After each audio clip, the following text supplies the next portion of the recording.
በአማራ ክልል ብርቱ ተጋድሎ እያደረጉ ያሉት የአማራ ፋኖ ኃይሎች በተለያዩ የክልሉ አካባቢዎች እየወሰዱት ባለው እርምጃ በአገዛዙ ኃይሎች ላይ ከፍተኛ ኪሳራ እያደረሱ ድሎችን ማስመዝገባቸውን ቀጥለዋል። በአብይ አህመድ እየተመራ አማራ ክልልን የጦርነት ቀጠና እያደረገው ያለው የብልጽግና አገዛዝ በበኩሉ በተለያዩ የክልሉ አካባቢዎች የበቀል እጁን ንጹሃን ላይ እያሳረፈ ነው።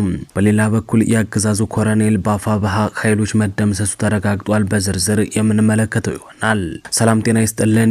የተወደዳችሁ የኤንቢሲ ዜና አድማጭ ተመልካቾች ለሰዓቱ ያዝናቸውን አዳዲስና ወቅታዊ መረጃዎችን እናስደምጣችኋለን። መረጃው ለሁሉም እንዲደርስ ደግሞ ቪዲዮውን ላይክ፣ ሼርና ሰብስክራይብ በማድረግ እንድትጀምሩ እየጠየቅን ወደ መረጃው አለፍን። አብራችሁን ቆዩም።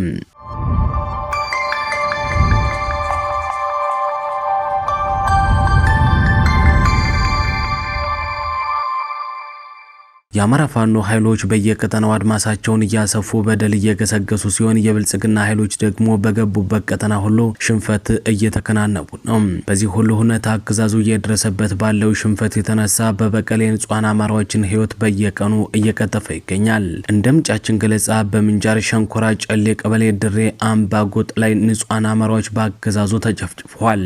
አገዛዙ ከፋኖ ኃይሎች ጋር እያደረገ በሚገኘው ውጊያ መመከት ሲሳነው ሃይማኖትን ሽፋን በማድረግ ጥቃት ማስፈጸሙን የተሰማም አገዛዙ በአሞራ ቤት ያርጎባ ማህበረሰብን ሰብስቦ ፋኖ ሙስሊም ማህበረሰቡን ለመጨፍጨፍ ነው ጫካ የወጣውና ራሳችሁን ተከላከሉ በማለት ህዝቡን ለማታለል ከመሞከር በዘለለ ሴራው ያልገባቸውን ጥቂት ተከፋይ ታጣቂዎችን በመመልመል ራሳቸው ያገዛዙ ሰራዊት በመልካጅሎና በጨሌ መሃል በሞተር ሲጓዝ የነበረውን የእስልምና መለዮ ኢማም ጨርቅ የተመጠመውን ወጣት የሆነን ሞተረኛ ተኩሶ በመግደል ላርጎባው ማህበረሰብ በውሸት ፋኖ ገሎት ሄደ በማለት የሙስሊም እምነት ተከታዮችን ስሜታዊ በማድረግ በርካታ ንጹሃንና ሰላማዊ ሰዎችን በተለይም በጨሌ ቀበሌ ድሬ አምባ ጎጥ እንዲገደሉ አድርጓል። በንጹሃኑ ላይ የጅምላ ግድያ ሲፈጸም ደግሞ ያገዛዙ የሰራዊት አባላት ቆመው እየሳቁ ሲመለከቱ እንደነበር መረጃዎች ያመለክታሉ። ከዚህ በተጨማሪም ያገዛዙ ኃይሎች በወሎ በጎንደርና በጎጃም ቀጠና በትናንትናው ዕለት ብቻ በርካታ ወጣቶችን ፋኖ ናቸው የፋኖ ቤተሰብ ናቸው በማለት ከቤት እያስወጡ መግደላቸው ተነግሯል። የአማራ ፋኖ ኃይሎችም ንጹሃንን እያጠቃ ባለው የብልጽግና ኃይል ላይ እርምጃ እየወሰዱ ድል እያስመዘገቡ ሲሆን ትላንት ግንቦት 14 2017 ዓ.ም የአፋብኃ ሁለተኛ ተፈራ ዳምጤ ክፍለ ጦር መብረቁ ተፈራ ብርጌድና መዝገቡ ጮቄ ብርጌድ በጥምር ባደረጉት ከፍተኛ ውጊያ ድል ተቀዳጅተዋል። ከሞጣ ከተማ ወደ ሙገር ቻይና ካምፕ በመንቀሳቀስ ፋኖ ከቦታ ቦታ እንዳይንቀሳቀስ አዲስ ካምፕ ለመመስረት ጓዙን ጠቅልሎ የወጣ ቢሆንም ካምፕ ለመመስረት ቀርቶ አስከሬን እንኳን በቅጡ ለማንሳት ሳይችል ትላንት ከጠዋቱ 12 ሰዓት ጀምሮ እስከ 5 ሰዓት ድረስ በተደረገ የእጅ ጥምር ውጊያ መብረቁ ተፈራ ብርጌድ የፋኖ አባላት አይቀጡ ቅጣት ቀጥቷቸው መልሷቸዋል። በዚህም አውደ ውጊያ የመዝገቡ ጮቄ ብርጌድ ከሰዴ በመንቀሳቀስ ሞጣ ደረቅ ወንዝ አካባቢ ውጊያ ያደረገ ሲሆን መብረቁ ተፈራ ብርጌድ ጠላትን 15 ሙትና 9 ቁስለኛ በማድረግ ጠላት ያሰበውን ሳያሳካ አይቀጡ ቅጣት ቀጥቶ ስለመመለሱ ነው የተጠቆመ። ውጊያው እጅግ በጣም መናበብ የማጥቃትና ወኔና ፍጥነት የተሞላበት ነበር የተባለ ሲሆን በዚህ አውደ ውጊያም ለግለሰብ ወንበር ጥበቃ ውድወቱን እየገበረ ከነበረው አብዛኛው ውስጥ የተረፈው የአብይ አህመድ ሰራዊት እንደ በግ መንጋ ከሙገር እየተነዳ ወደ መጣበት ሞጣ ከተማ መመለስ ስለመቻሉ ነው የተገለጸ። ውጊያው በሁለተኛ ተፈራ ዳምጤ ክፍለ ጦር ወታደራዊ አዛዥ ታዘበው ስዬና በክፍለ ጦሩ ዘመቻ ላመስግን አለነ እንዲሁም በመብረቁ ተፈራ ብርጌድ አመራሮች በጥምረት መመራቱ ተረጋግጧል።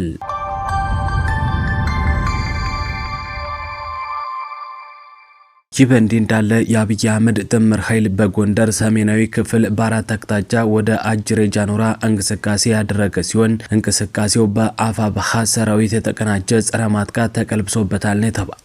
መነሻውን ከአርማጭሆ ሳንጃ አድርጎ ወደ አጅሬ ጃኑራ የገባው ያገዛዙ የጦር ሰራዊት በአፋብኃ በራስ አሞራው ውብነ በሶስተኛ ኮር ሰሜን አምባራስ ዘራይ ክፍለ ጦርና ራስ ደጀን ክፍለ ጦር በተውጣጡ ብርጌዶች አይቀጡ ቅጣት እንደተቀጣ መረጃዎች ያመላክታሉ።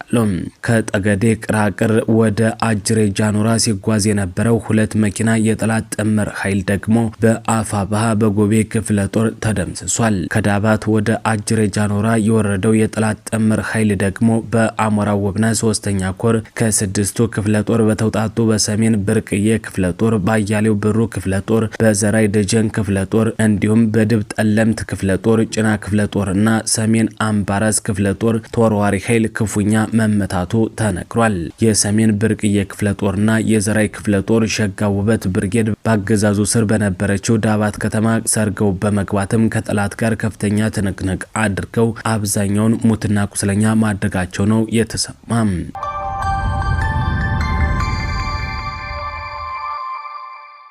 በሌላ በኩል የራስ አሞራው ውብነ 3ኛ ኮር የድብ ጠለምት ክፍለ ጦርና ጭና ክፍለ ጦር ከደባርቅ ወደ ጥራሂናን እንዲሁም ብስቲን ዛሬማን ለመያዝ የገባውን የብልጽግና ኃይልን ሽንፈት አከናንበውታል። ሌላው ግዙፉ የሆነው በአፋባሃ የጎንደር በጋሻው ክፍለ ጦር በአርበኛ ወርቁ ዘገየ በመመራት በአምባር ጊዮርጊስ ከተማ የነበረውን የብልጽግና ኃይልን ስለመደምሰሱ ነው የተረጋገጠ።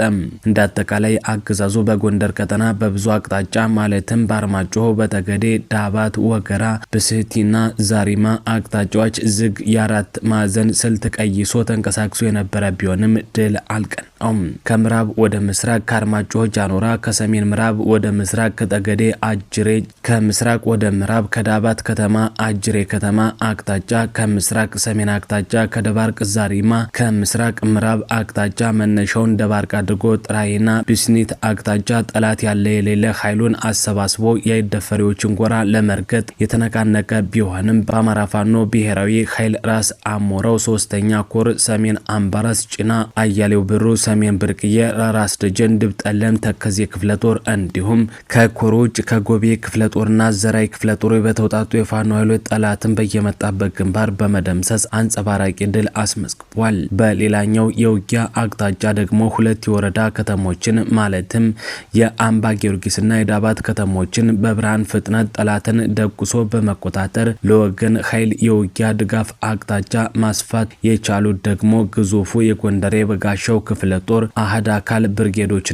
ሻለቆች ናቸው። በቀጠናው ወጥመድ ከበባ ስር የገባው ያገዛዙ ኃይል እንዳይወጣ ከቆላ እስከ ደጋ ያሉ መሬቶች በወገን ተዘግተው ጠላት የቶን እሳት እየለበለቡ ይገኛል። ቁጥሩ የበዛ ጠላት ሙት ቁስለኛ እንዲሁም ምርኮኛ እየሆነ ነው። የአፋባሃ ተከዜ ክፍለ ጦር አካል ብርጌድም ጠላትን ሙትና ቁስለኛ አድርጓል።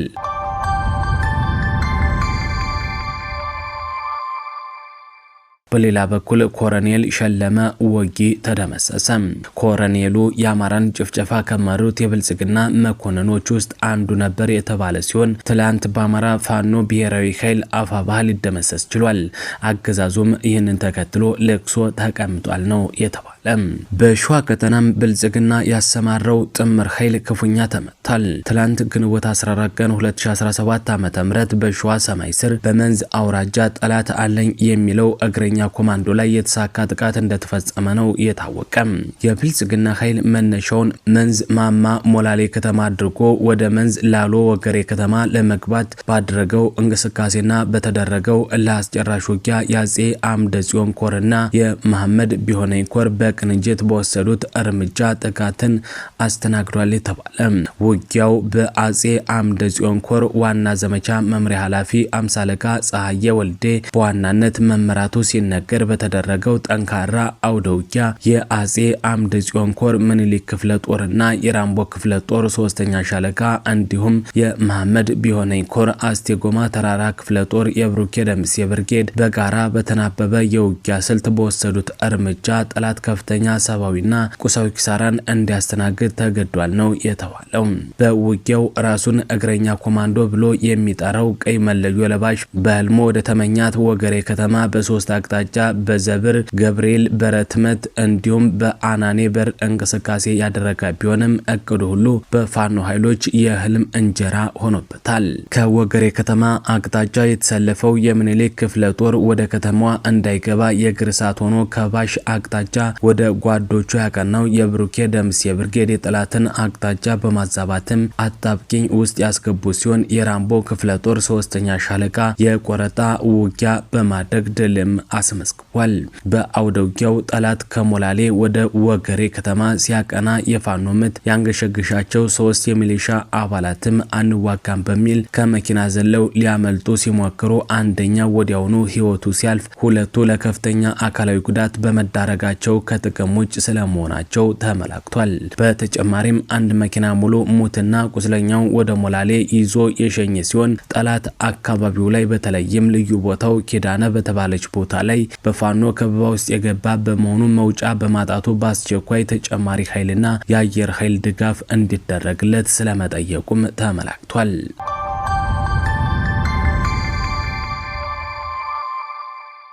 ይህ በእንዲህ እንዳለ የአብይ አህመድ የአውሮፓ ጉዞ ሚስጥሩ ተጋልጧል።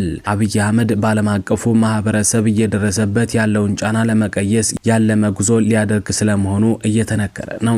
መዳረሻውም 7 ሀገራትን ኢላማ ያደረገ ሲሆን ፈረንሳይ፣ ጀርመን፣ ቤልጂየም፣ እንግሊዝ፣ ስዊድን እንዲሁም መሰል ሀገራት መሆናቸውን የመረጃ ምንጮች ይገልጻሉ።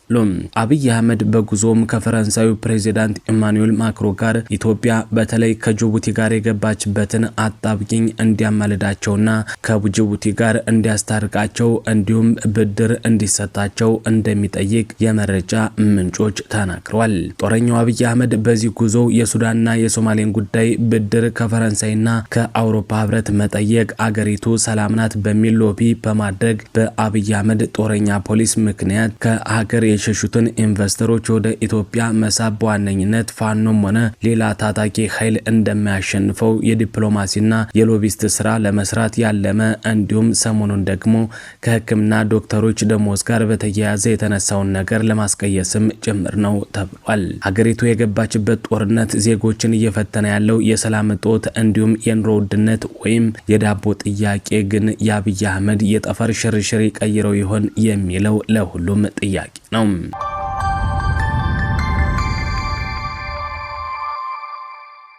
በመጨረሻም በቂሊንጦ እስር ቤት ውስጥ የተደቀነብንን አደጋ መላው ህዝባችን እንዲያውቅልን እንፈልጋለን ሲሉ የህሊና እስረኞች ተናገሩ።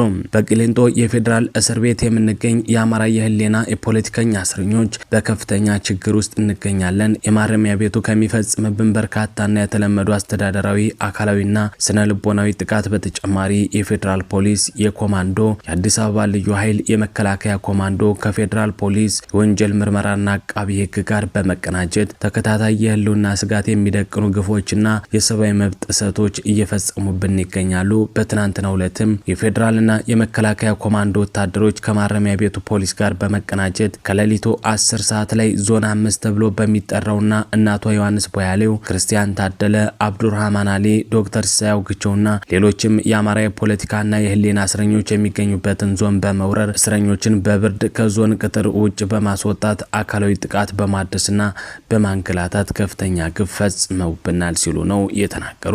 ውድ ወገኖቻችን ያሉት የህሊና እስረኞች በህዝባችን ላይ የሚፈጸመው ስርዓታዊ ጥቃትና የህልውና አደጋ መቆም አለበት ብለን በመታገላችን ምክንያት እስከ 2 ዓመት ድረስ ያለምንም ፍትህ ከሰመራና አዋሽ አርባ የማሰቃያ ካምፖች፣ ሜክሲኮ ከሚገኘው የፌዴራል ፖሊስ ወንጀል ምርመራ በግላልና ማዕከላዊ ማጎሪያዎች ከተፈጸመብን የግፍ ዓመት ተርፈን እስካሁን ሰዓት ድረስ በፍትህ ማጣት እየተሰቃየን እንደምንገኝ ይተዋቅልን። በአሁኑ ሰዓት በብልጽግና ስርዓት ተስፋ ያቆረጠ አካሄድ ምክንያት በቂሊንጦ የምንገኝ የአማራ የህሊናና የፖለቲካ እስረኞች የህልውና አደጋ እንደተደቀነብንና በማናቸውም ሰዓት ወደ ከፋ የማሰቃያ ስፍራዎች ድጋሚ ልንጋዝና በህይወታችን ላይ አደጋ የሚጥል ጥቃት ሊፈጸምብን እንደሚችል መላው ህዝባችን እንዲያውቅልን እንሻለን። ህልውናችን በተባበረ ክንዳችን ሲሉ መልእክታቸውን አስተላልፏል።